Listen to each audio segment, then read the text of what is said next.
We ready, Madam Clerk? Yes, Your Honor. Very good. We're going to go ahead and call this working session of the East Peoria City Council to order. Roll call, please. Commissioner Decker? Here. Hill? Mingus? Here. Sutherland? Here. Mayor Call? Here. All present except Commissioner Hill, Your Honor. Thank you. This evening's working session is, we have with us a couple guests from FGM Architects. About 3 years ago now, I guess, we did a space needs study. Had you folks do that for our police station. We identified the need for approximately 30,000 square feet of space for long-term effective operations, but that was not including the garage space. That was just functional space for the police station in itself. So here we are 3 years later. We've been working hand in hand, the chief and command staff and Jeff Becker and myself been working hand in hand with FGM Architects. And tonight, they're here to present kind of where we landed so far on a design. So Mark and Louise, without further ado, Mark, I'll turn it over to you. And if you guys don't mind introducing yourself to everybody. Sure. Can everybody hear me? Yes, sir. All right. My name is Mark Price. I'm with FGM Architects, the project manager for this fantastic new project. With me is Louise Kowalczyk. She's our project designer. So Louise is in charge of all the pretty and wonderful things that we're all going to see here today. I want to thank, obviously, before we start, Mr. Mayor, Chief, the staff, and the great collaboration we've had to date on working on very realistic goals for the police station. There is some future proofing built in, but very collaborative and much needed. So we thank you for your time today to allow us to present to you where we're at. Starting off, we met. I'll take a little bit of time here in history, and then we'll get into the pretty pictures. And you don't have to hear me talk anymore. We'll turn over to Louise. We had a good working session at the beginning of the project to talk about goal setting and what we wanted the facility to do for East Peoria, as well as the police department, and really promote the civic pride that you guys are currently in and have been with the new buildings that you've built down here. So we hope that today what we show you represents those goals. A little bit of personality of the police station has been incorporated into the design, and obviously we'll look forward to your questions, and hopefully we can answer them all. So with that, Louise, you want to take us? Sure. Where would you like to go? Well, let's go to our site. Okay. So as Mark said, I've been working on the design of the facility in conjunction with the team here. And we're happy to share with you where we're at this point in time. So first up is our proposed site. I think everybody's probably familiar with where it is on Camp Street and Clock Tower Road. This first image just kind of gives you an overview. We were very kind of anxious to explore how it relates to the river, and since we're looking at a two-story building, what kind of views we might be able to create within the facility. So this is really just for context. If you switch to the next page, our site plan. One of the things we were really trying to achieve with the project overall, Mark mentioned, we had a kickoff meeting and we talked goals with the team. And one theme that kept coming up was that the facility should feel safe and secure. We wanted it to have a sense of pride for both the police department and the community. We wanted it to fit in with the civic district, kind of reflect the buildings that you already have. And also kind of serve as a recruitment tool for future staff. So those are some of the things we looked at. So as we started to study the site, we really wanted to play off of that intersection of where Clock Tower Road comes into Camp Street, and we thought of that as kind of our focal point. So the building kind of is set up off of that as our main axes. So we're trying to keep a great separation between the public and the secure staff areas. We want those to be very distinct so that there's not a lot of cross-traffic. So with the main access off of Camp Street, you've got the visitor parking right up front. We're allowing for 40 spaces for visitors. And then going off to the right is leading you to the staff more secured parking, as well as access off of the UPS facility. We're hoping that that drive can be shared both for egress from the public and as another way in and out for police staff. So that police staff parking area that you see in the back, that's thought of as secured, and public would not be allowed back there. The other thing we're doing up at the front of the building off the visitors' parking area is creating a plaza so that we're making sure that everybody really knows where to go for the entrance and making a strong statement at the entrance. We've got some kind of seat walls that you see and some bollards that'll help kind of secure the building and keep a vehicle from not being able to go beyond that parking area and protecting the building. And when we get to the exterior, you'll see we try to do that in a way that doesn't look so much like barriers and it feels a little bit more built in. So that kind of sets up our site area, I think. Anything I missed? If there's any questions along the way, please feel free to jump in and ask. So as we move to the first floor, again, even within the building, we're really trying to make very distinct areas between where the public is allowed to go and where staff and the secure zones are within the building. So from our public entrance, people are allowed into the lobby. Just off to the right is a records reception area. That's where somebody would be greeted. They'd be able to, get help, see what they're there for. If they needed to pull a record, that's where they would get it done. To the left-hand side is our community training EOC space. So that's a multifunctional meeting room, not unlike this. It is sized to hold 60 people. That will allow for great training opportunities for the police department, as well as, nice space for the community to use. Also off of that public lobby, there's some public restrooms, which we are also going to design those so that they can serve as a storm shelter for the facility. That's kind of that light red outline that you see. There's also a stair and elevator that are off of that public lobby. Those would be secured, and somebody would have to be invited in or allowed to access the stair or the elevator to get up to the second floor. That would be done through the reception area.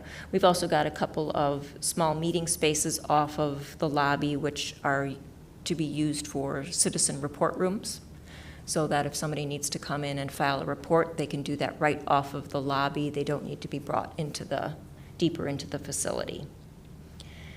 So once you would move beyond that public lobby area, as I said, you would have to be invited beyond that point. Everything else within the building is secured. So that little bit darker gray corridor is a secured corridor. And across the front of the building, adjacent to records, the next space you would come to is investigations and then patrol. So we wanted to keep the working type spaces or office areas, work areas to the front of the building where we're able to get glass and some views in and out. To the rear of the building is where we have some of the little bit harder, more utilitarian spaces. We've got our evidence area, we've got our holding area with a sally port, which is set up in a drive-through configuration, so vehicles can pull in, bring someone into the holding area, and then be able to pull right out. There's no backing in and backing out. We've also got our mechanical zone there, and then at the end of the building is our indoor parking garage. So that is designed to house 20 squad vehicles. There's a maintenance bay, or a wash bay, I should say, and some storage and the potential for a small mezzanine area. So that kind of defines all the functions on the first floor. So one of the key things in setting this up is that, patrol has great access to the garage for their easy in and out, and investigations is kind of centrally located, so they can not only bring people in for interviews, but they're sort of directly adjacent to patrol and able to work hand in hand with that division as well. We also have an open stair that is just opposite of the patrol area, because we do have functions on the second floor, and that's going to give us some nice connectivity for staff to be able to flow up and down between the floors. So we can move to the second floor. So again, if we start again at the more public side of the building to the left-hand side, if somebody were allowed up that public stair or elevator, they would arrive at the upper lobby just outside of the administrative area. So that light blue area is administration. Beyond that are the secured functions. So on the second floor, we're also housing men's and women's locker rooms and some more training facilities. So that includes defensive tactics, the potential for a simulator training, as well as fitness and wellness room. The other thing that we've set up for the fitness and wellness is we're allowing the potential for other city staff to be able to use that facility. So off of that upper lobby, staff could enter that fitness wellness area, and we're providing a single-user toilet, shower room, and some locker space, so that that fitness area becomes multi-use for all staff. We've also got some storage accommodated on the second floor, a training office, and then that's where the main break area for the facility is as well for staff. So you'll see that open stair again at the end for good connectivity to the first floor, and that's where we sort of have another hub for the locker rooms and that break area for staff. We're also showing a small roof patio off of that, so there's some good opportunity for staff to get outside and get some fresh air. Again, we're facing kind of the street side there, so keeping that glassy office area toward the front. The fitness is located kind of on the corner on the upper floor, so that we can get some nice views and glass in that space as well. And then the rest of the area, like the locker rooms, don't really need windows per se, so those are located toward the back corner of the building. Any questions or Quiet crowd thoughts on that? May I ask a question? Yes? What are the interior walls made of? Wood, or you going to block it in? They would be, in various areas, they would be concrete block, and like for the holding area, evidence areas, spaces like that that are more secure, the rest of it would be metal stud with drywall. So the floor between the first floor and the second floor is concrete? That would be, we're thinking of it as a bar joist with a composite deck on top, so that would be metal decking with a concrete fill on top of that. Okay.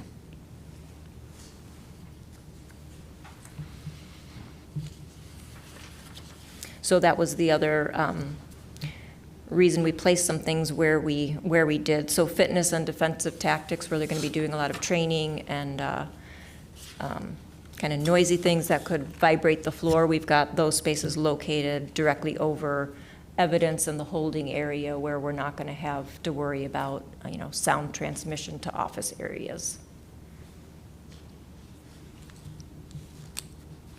Yeah, I just, before we move on to some of the renderings here beyond that, I can't give these guys enough credit. I know we had a little committee, they recommended we go tour a couple police stations, new build, and then one that was retro, warehouse space actually, that was retrofitted. But as we're touring these, really what they wanted us to note as we're going through them is the functionality of the space and what our needs were going to be. But when you look at about everything in this design, I know this is kind of generic what we're staring at, but at the end of the day, it's not just about the function, but there's a lot of natural light. Mm-hmm. There's a purpose, yeah. And this is why they're such a leader in building police stations and designing them, because there's a purpose to everything. And that fascinates me. I know I feel almost guilty that I'm the only one that's been privy to everything leading up to this presentation here, but I can't stress enough, I know she's given like a 30,000-foot overview, but trust me, they've thought through about every aspect of this design, so Thank you. appreciate it. Okay, so next we'll move on to what this looks like. So our elevation views here, hopefully they're not too hard to read. I know sometimes people have a hard time reading them because they just look flat, but we'll get into some three-dimensional drawings in the next couple pages. So what you're seeing at the top of the page is the front of the building, and the reddish color that you're seeing is representing brick. So our thought was to try and match as closely as we can to the existing brick that you have here. I've got a sample here as well. And we really wanted to, as the mayor alluded to, we wanted the facade to have a lot of glass in it so that we're bringing in a lot of natural light. But by the same token, we wanted to kind of balance it a little bit with some of the brick elements. So we tried to create a balance. And then the other major feature that you'll see kind of organizing the whole front elevation is we've designed a large signage wall at the front of the building that sort of acts as a fin. And that's a very striking element that's going to really call out that this is the East Peoria Police Department. So you'll see that in the other views. But you can kind of get a sense of all of those spaces that we talked about being on the front of the building, being workspaces, offices, those are getting all that natural light. As we move around to the other side of the building, the next view down, that's actually showing the side of the garage. So we're also introducing natural light in that area as well. That'll help reduce on some of the lighting that we need to do. The other materials that we're looking at, the lighter gray color is metal panel, and the fin wall is also metal panel, but we're looking at a very striking black color for that. So She's this got samples represents there. our samples here, if anybody wants to take a peek at those. So just so I'm understand, like the second picture, the east, That would be heading west on camp, that's your view. and that would be like the fitness rooms would be looking out there, is that? No. No, we haven't gotten to They're on that the- side They're yet. on the opposite side of the building. Okay. So this would be the garage side, this is your garage. Yeah, This so what is- you're looking at beyond the garage. This is over here. Okay, got Yeah. it, got it.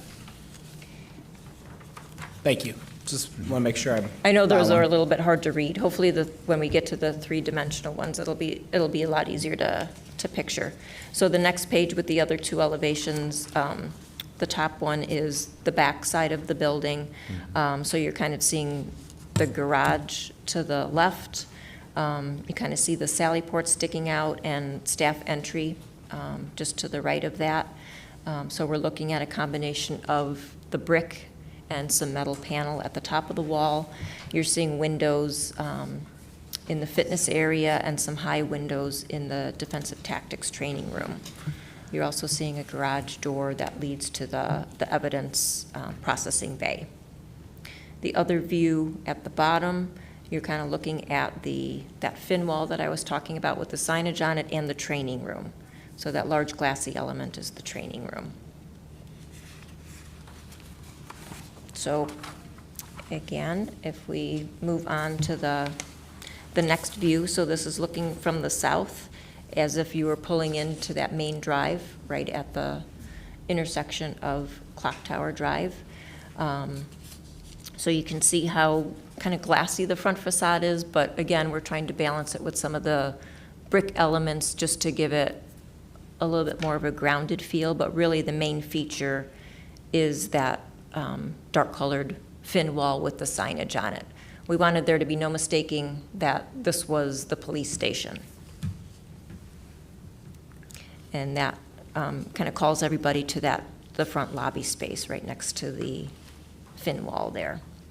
So again, the glassy elements, some of that glass that you're seeing, you won't be able to see through. It'll be opaque, but it'll read like the rest of the glass area. Off to the left is the training room, and off to the right is the garage. So we're kind of downplaying the garage a little bit and really putting the focus on the main facade of the building. And then you can see sort of the plaza area we're developing with the flags, and then some of those seat walls I was mentioning, interspersed with some bollards, which would help stop a vehicle. Next view is we're coming around. This would be if we're coming around the training room side, looking toward the rear of the building. You can kind of still catch a glimpse of that signage element. There, just adjacent to that, there's some glazing, upper glazing into the lobby. There's some glazing into the stair tower. That's that vertical piece of glass. And then coming around, we've got the evidence area, fitness up on that upper floor, and then you're seeing the sally port in the background there. And again, that rear parking area for staff and police vehicles is secured with fencing. The next view comes a little bit further around the back. Again, so the windows on the upper floor you're seeing, that's the fitness area. You're seeing that staff entry down below, so trying to identify that for staff as well. So, you know, we don't want staff to feel like they're coming in the back door necessarily, so we've got a canopy element over that and some signage as well that picks up on the signage on the front of the building. Again, using a combination of the brick and the metal panel. The next image, we're coming further around, so this is the side of the garage that you're seeing and some of the windows that we have into the garage area and the overhead door. We've got an enclosure coming off of the garage. We're still studying the exact location, but that would be the generator enclosure. So the building would be able to operate on emergency power, but we want to protect that generator. So again, combination of brick and metal panel, kind of simple carrying around the whole building. And then we're back to the front with another view of the front, kind of focusing on that plaza, the fin wall sign, and the entry area.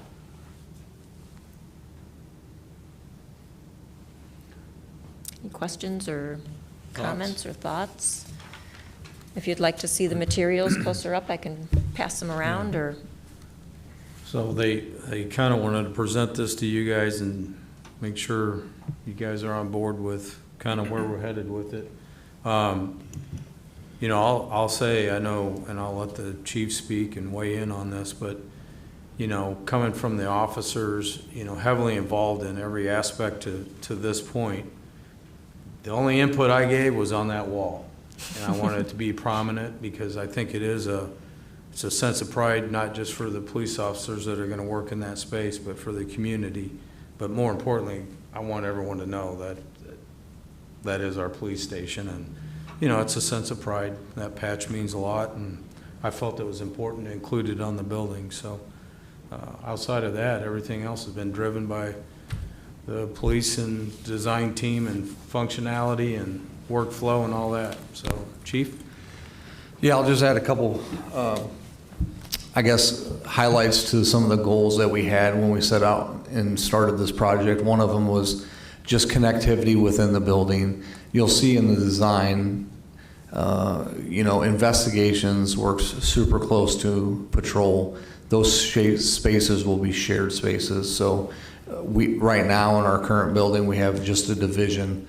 Investigations can go all day and never see patrol. It's just, that's just the layout of the building. So connectivity is a big factor. The other factor we really was driving home was everything has a purpose, and there's no dual space purposes anymore. Obviously now with the limited space we have, everything's a dual space. We don't really technically have a secure area. You have a sally port that has tools in it. You shouldn't have that. We just don't have the space. And I know everyone here has toured that building and seen it, but that's really one of the driving factors too. But what's also exciting too, and the mayor touched on it, is just we had a group of individuals who we put a committee together. Everybody was a part of it, and everybody had input. And from the mayor to finance director and to all the way down to patrolmen. So everybody's had an input. Everybody's you know, really invested into this project. And the community now is going to be able to come in the building and be proud, especially with the community room that we're going to have. So just a couple of highlights. There's a lot more. I could probably talk all day on it, but I'll also tell FGM how impressed I am. They think of the things that even us in the business don't think about, just because they've done it all around the country. So, but I never thought that an ambulance would need to get in our Sally Port. I would have never designed that. They designed it. We in our Sally Port, we've designed it so an ambulance can get in there and we can take somebody out of the holding area. Just things like that. So super excited about that and just their partnership with us and their expertise is leading us in the right direction, especially for the investment we're going to be putting into this.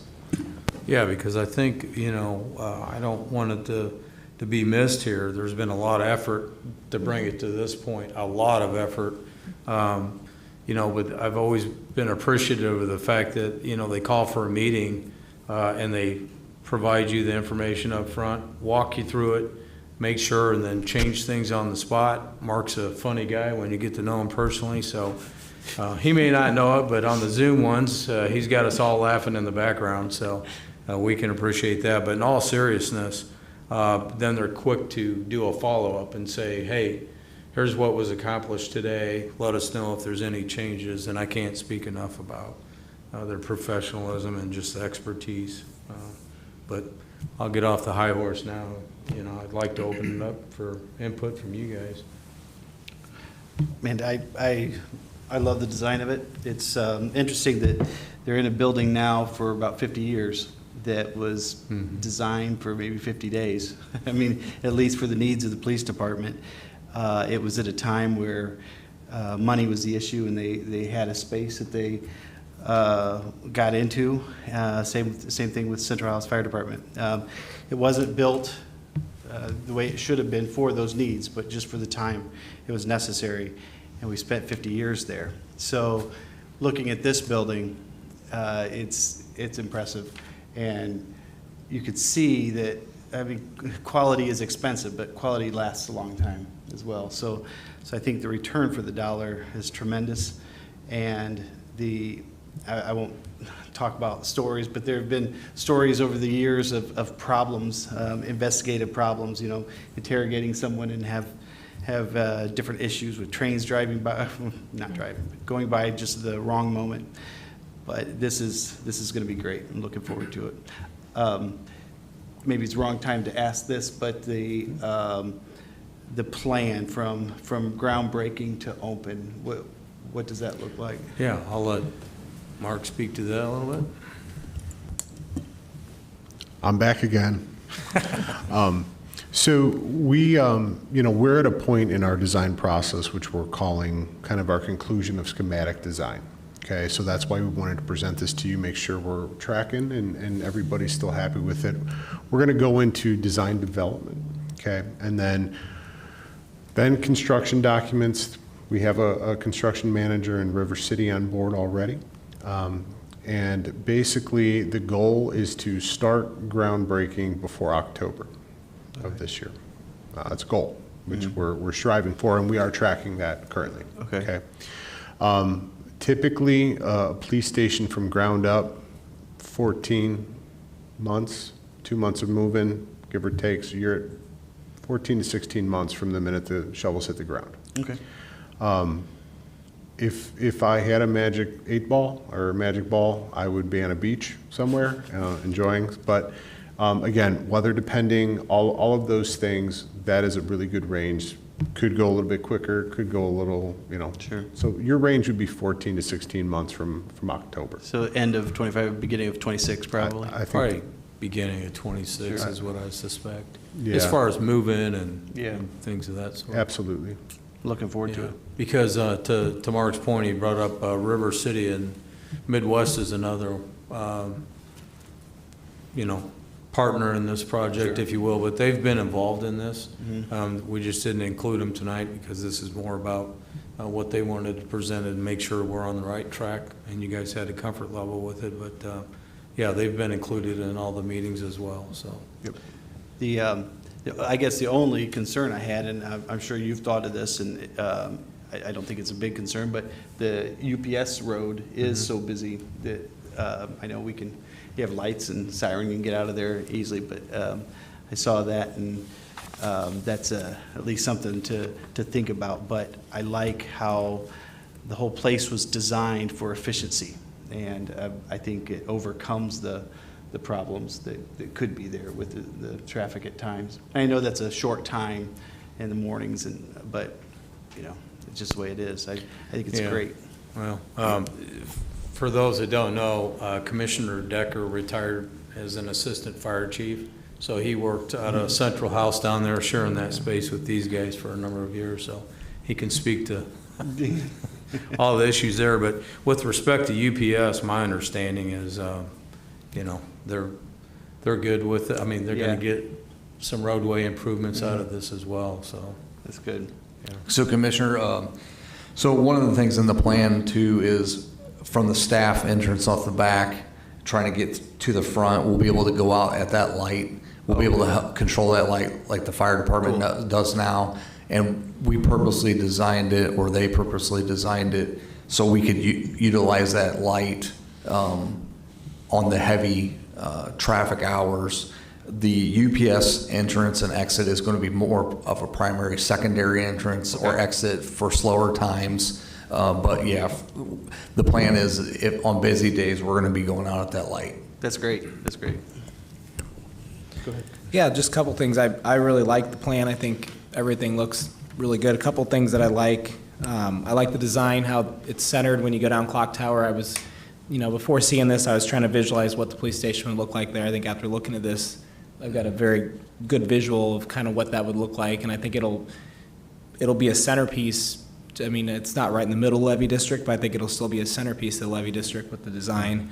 I like that the front is able to be accessed by the public, but it looks like the back of it's very secure for our officers and their vehicles, and I think that I mean, obviously you guys have done this a lot, and you can tell that you've done it a lot by the design, so I really like it. I think it'll be a great addition to our community. It looks like it's not only built for now, but maybe built for the future also, with the 50 future. years. Yeah, with the future in mind, which is important. That's the smart way to do it. You don't build something for now, you build something for 20 or 30 years down the road. I'm all for it. I think it looks good, and nice work. Good work, Chief, and I'm looking forward to breaking ground in October. It's a shame that in today's times, we have to make sure the police station is secured. You would think that, but with all the things out there, the video people trying to access the different parts of the police grounds, I love to see that this has very secured areas that you're not supposed to be. If you don't have a reason to be there, you're not going to be there. Just think about it now. You can just drive back. Anybody can drive back. I mean, it's and it shouldn't be that way. Correct, yeah. I mean, well done. Commissioner Sutherland? Yes. Well, I think everybody knows that I'm a tightwad. And when I took a tour of the existing police department, it was in poor shape. They were using the jail cells for storage. And it was way inefficient. And I think that this building is designed very efficient. I've got no problems with it, the looks or nothing. And the finance says that we can afford this. My only concern is, and I've talked about this before, and that was, I'm going to get my years mixed up, but in the early 80s was the record flood that hit the Illinois River. And I stood on the bridge, kind of like where Spender Lane is now. There's a bridge there that's on Camp Street, and I was looking toward the river. And on my right-hand side was Roy Shin, who used to sell furniture. And just beyond that building, it was water as far as you could see. And it wasn't deep, it wasn't like 6 feet deep, but it was deep enough to where you couldn't get a car through. And I know that there's been improvement since then, but where UPS is now along the creek, that has not been raised. The building that they bought from Smith Transfer and made it into UPS, it's on the west side of UPS, it has not been raised. I do know that every time that the river floods, they have fuel trucks go in and fuel up the fuel tanks that are underneath the asphalt to keep them from floating out. And we have some lift stations to control the flooding in that area. And I'm pushing, and I really want to see permanent, semi-permanent pumps put in there, that if the river floods, we don't have to worry about the pumps kicking on and off. They kick on and off automatic. And I think that the only way that that could be done is electrical. I would really like us to look into that, to make sure that there's got to be more than one way in and out for the police department, and instead of being locked in that position. Other than that, and this is not a lot of money to put those pumps in the scheme of things. I think probably for less than $150,000, all three of them could be kicked in place. But I think that we not only need to protect the police, but we need to protect the new police department and be able to get in and out. I think that's a great idea, Commissioner. We've talked about that for years. Yeah. And yes, that needs to be done. I totally agree. And maybe that's something, if the council's willing, we'll go back and spin back around. I know Rob and Rick Simonsky looked into that, I don't know, 3-4 years ago, and it just kind of fell by the wayside. But now we have this major investment, and I understand what you're saying. Here's what stops us. It's the EPA. If you put a permanent pump in, you have to get EPA's permission to put a permanent pump in place. But you can have a pit and a pump that you bring there part-time, and you don't need an EPA permit. It's the same damn water. It's the same flood. It's everything except it's on 24 hours a day in case of a flood emergency. And when I say a flood emergency, we got flooded out on Camp Street, I think 5 or 6 years ago. Had a heavy rain, 9-inch rain or whatever it was. And it was over a holiday weekend, and nobody was there to turn the pumps on in time to keep a couple buildings from being flooded. That's my concern. I'm not bitching, I'm just saying that's my concern. Well, it's a good time to bring it up, so, yeah, no, we agree. Very good. Anything else you guys wanted to add, or we good? Mark's like, heck no, I'm ready to get out of here if you need. No, I am not. Yeah. No, again, just thank you guys very much for, your input, and, we wanted to just take the time to show you what we were doing, because, if you didn't like it, it's gonna be a long ride home. Yeah. No, you guys are doing a great job, and it looks like we're on point here, so we appreciate it. Yeah, thanks. Thank you very much. Anyone in the audience? Looks like Deputy Chief. Any comments? None? Okay, very good. All right, with that, I'd seek a motion to adjourn the working session. So moved. Thank you, Commissioner Mingus. May I have a second? Second. Thank you, Commissioner Decker. Any discussion? Hearing none, roll call. Commissioner Decker? Aye. Mingus? Aye. Sutherland? Aye. Mayor Call? Aye. All present voting aye, Your Honor. Thank you. We are adjourned, and the regular meeting will kick off promptly at 6 p.m. Thank you.